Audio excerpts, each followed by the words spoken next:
התחלתי בעצם להתחבר לעולם הזה של לבחור לתת עזרה או לתת שירות.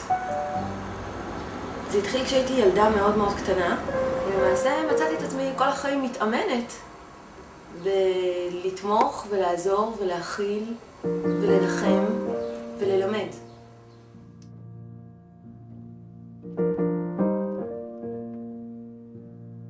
מגוון הבעיות שאנשים חווים הוא באמת מאוד גדול, ומבחינתי זה סוג של אתגר.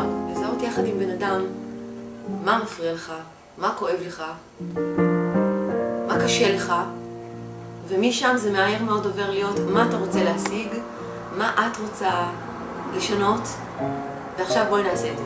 הרעיון הוא להשתמש בכלי שמתאים לאותו אדם, או להשתמש במגוון כלים וטכניקות שמתאימים לאדם הספציפי שעומד מולי. וזה משהו שבאופן אישי מאוד מאוד חשוב לי.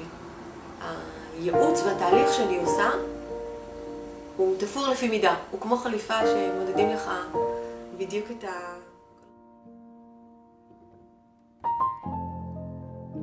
העולם יש בו פלוס ומינוס. יש בו קוטביות, יש בו חורף, יש בו קיץ. יש בו אור, יש בו חושך. ואני מאמינה שצריך לקחת את התחושות השליליות האלה, שהן בהחלט אנושיות ואני יכולה הכי להבין ולהזדהות עם זה בעולם. ולקחת ולשים מעבר, מהצד השני, את כל הדברים החיוביים שקיימים בעולם. את המשאבים שכן יש לך, את הפתרונות שהם כן אפשריים, את הצעדים היצירתיים שכן אפשר לעשות כדי לפתור בעיה. וברגע שאנחנו רואים את הדברים בצורה שהיא יותר מאוזנת, יותר קל לנו להתמודד עם הדברים, יותר קל לנו לפתור בעיה, אם אנחנו מתייחסים אליה כאל אתגר. המטרה היא לא לבוא ולדבר על הבעיות שלך. המטרה היא לבוא ולדבר על הבעיות שלך, או על הכאבים שלך, או על הקשיים שלך, ומפה לזוז הלאה לפתרון.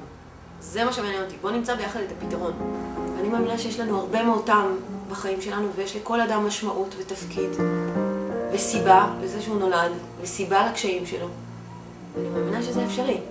אני יודעת שזה אפשרי, זה קורה אצל כל התלמידים שלי, אצל כל המטופלים שלי. זה קורה. אנשים שרוצים לשפר את החיים שלהם, שהם יודעים שיש להם משהו שמציק להם, הם רוצים לשנות אותו, הם רוצים לפתור אותו. אני הכתובת.